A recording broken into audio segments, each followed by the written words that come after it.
I knew something was up when Allison walked into the school gates last month with a whole new face. Her normally chubby face was replaced with a slim, chiseled one. All of her features had completely changed. The only way I could recognize her was from the birthmark on her left cheek that looked a bit like a scar. As she was walking up to me, smiling since she could see how shocked I was, she was immediately crowded by people saying how pretty she was and if she was new. Boys were saying they could show her around the school, and I watched from a distance, but could still hear her as she said, "Guys, it's me, Allison. I'm not new." Loud shouts and screams of shock and confusion erupted and circled her. "There isn't any way you're Allison," someone said. "Allison, are we talking about the right Allison?" Another person said. She cleared her throat and began speaking. "Well, I'm honestly flattered. I've just been taking better care of myself, and I guess the hard work finally paid off," she said, beaming with pride. I had never seen her like that, physically and mentally. She was always timid, but I could tell with her new self her confidence would rise greatly. "Curly, we need to know what you did. Like, we totally need to have a discussion," Layla, one of the popular girls, exclaimed as she dragged Allison away from the crowd and Layla's friends followed her. I couldn't help but laugh to myself. I thought I was dreaming. Allison, the girl who was laughed at in the hallways. Allison, the girl who was relentlessly bullied by boys for being unattractive, now was this whole new person. And it didn't even make sense because we only had a 1-week holiday. Nobody changes that much in a week. Even if she did get surgery, it would take time to heal. For the next 3 weeks, I never had a chance to talk to Allison. She didn't even text me, just left my messages on read. I tried to wave at her once, and her friends gave me a judgmental look, while she just looked at me awkwardly. She didn't even wave. How rude. She was now doing the things that she used to say she would never do, like making out with boys in the hallway, getting drunk at parties, and posting herself singing with her friends. In her drunken state, she somehow was able to get good grades, but by the way teachers looked at her, I could tell she did something in exchange for those grades. Or maybe even nothing.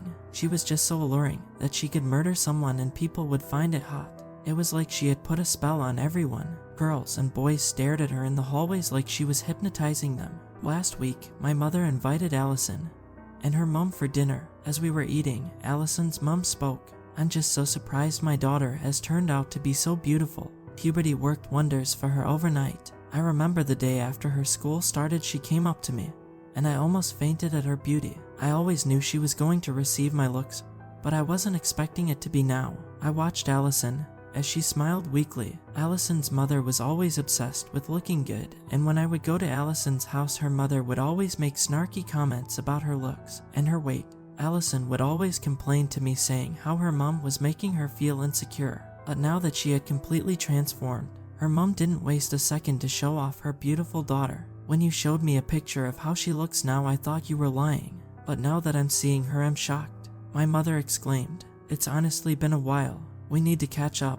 Let's go shopping. You girls be good, okay?" Allison's mother said. They both squealed like teenagers as they went out the door. When the door shut, I was met by awkward silence as Allison tapped away at her phone. "Hi," I said awkwardly. She didn't respond. "Hi," I said, louder this time. She looked up at her phone, looking at me rudely. "What?" When she said that, I'd had enough. "So we're just not gonna act like friends? After you got this whole new face, you decided to ditch me for the people you hated. Now look at you. Normally we would be talking and laughing with each other. Now you're acting like I don't exist. Trust me, if you didn't have this face of yours, no one would even acknowledge you. Well, it's not like your face is even real anyway." I knew I really shouldn't have continued, seeing her eyes water, but I did. "We were best friends. Allison, is it worth it? Is all of this worth it? Just shut up. Why do you even care? You're just jealous because nobody likes you. I was your only friend. I was only friends with you because nobody would like such an ugly girl like you. Just look at you, looking like a mess every single day. You don't know what I did to get this face, and you don't need to know. I was tired of being this unpopular girl that nobody knew, and you know deep down you want to be popular too, to be seen." I was speechless. I just looked at her with tears in my eyes. I think she realized the severity of what she said because she started apologizing while crying. But I knew she was right, as much as I hated to admit it. My throat hurt from trying not to cry, so I just looked away from her as tears started to fall down my face. "I'll make it up to you, I promise," is all that she said before our parents came back. Allison and her mother had to go home early because they had a family meeting. Yesterday, she texted me at 10 p.m. I hope you're happy. Confused, I replied, what? Come over and you'll see for yourself.